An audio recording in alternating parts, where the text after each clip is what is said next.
Last night I wrote an entire episode for today's video, but instead I'm going to talk about The Walking Dead because the Season 7 teaser got released, and how could you not expect me to talk about The Walking Dead? Okay, so full spoiler warning, anything from Season 6 is fair game, and anything from this little trailer is also fair game. So the whole point of this video is going to be who exactly I think got killed in the end of Season 6, and I'm going to break down why it is that I think that it is that person because of what I've seen in this episode. Okay, so for starters, when it opens, it's got Rick and Negan face to face. Now, if you look at Rick, not even closely, it's fairly obvious. The blood splatter on Rick indicates that the person killed is most likely to the right.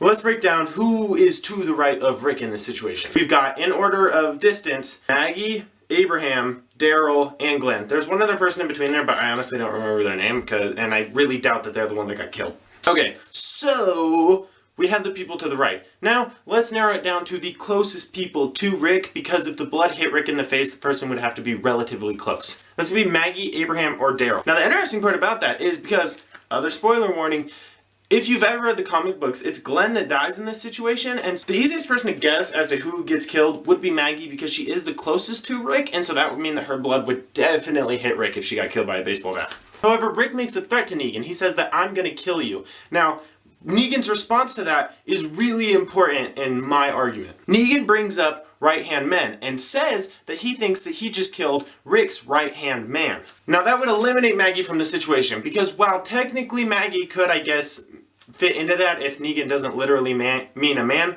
I really do think he does in this situation, so I'm just gonna bank on him meaning that the person he killed is a guy. Okay, so that narrows it down to Abraham and Daryl. Now, here's the second part of my argument. Okay, so now we've narrowed it down to Daryl and Abraham, and I really don't think it was Daryl because people are absolutely in love with Daryl. Also, Daryl is super close to Rick, literally so much so that he could actually be considered a right-hand man. When Negan brings up that he thinks that he killed Rick's right-hand man, Rick doesn't respond. Now, yes, this could be because he's absolutely out of his mind, but it also could mean that he didn't actually kill Rick's right-hand man. Abraham isn't nearly as close to Rick as someone like Daryl or Glenn are. So basically that means that I think Abraham got killed. At the end of Season 6, when we see the person get killed, it's from the perspective of the person getting hit with the bat. And after they get hit, they go down and they get back up. I think that kind of fits Abraham's characteristic, so that's another thing that you might want to take into account. So let's recap this whole thing real quick. I think it's Abraham for 3 reasons. In terms of proximity, Abraham is literally close to Rick. Negan says that he thinks that he killed Rick's right-hand man. Abraham kind of fits that category of man, not necessarily his right-hand man, but he is indeed a man. 3, at the end of Season 6, the person gets hit with a baseball bat, gets back up, and keeps looking tough, so Abraham really does fit that kind of characteristic. Whew. Alright, so that's all the information I have. If I missed anything, let me know in the comments down below. I'll see you tomorrow.